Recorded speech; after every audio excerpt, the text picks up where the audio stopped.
നമ്മളൊക്കെ 10, 30, 40, 50, 60, 70 ഒക്കെ വയസ്സ ആൾക്കാരായി. ഇത്രയും ആയുസ് അല്ലാഹുത്താല തന്നിട്ട് ഇത്രയും വല്ല അറേഞ്ച്മെന്റ് അല്ലാഹുത്താല മനുഷ്യനിൽ വെച്ചിട്ട് നമ്മൾ ആരെങ്കിലും അള്ളാനെ മനസ്സിലാക്കിയിട്ടുണ്ടോ? നമ്മൾ ആരെങ്കിലും അള്ളാഹുവിനെ അറിഞ്ഞിട്ടുണ്ടോ?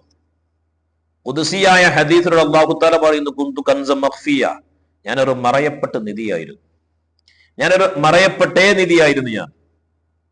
അങ്ങനെ ഞാൻ എന്ത് ചെയ്തു? എന്നെ അറിയപ്പെടണമെന്ന് ജനങ്ങളൊക്കെ എന്നെ അറിയപ്പെടണമെന്ന് ഞാൻ ആഗ്രഹിച്ചു.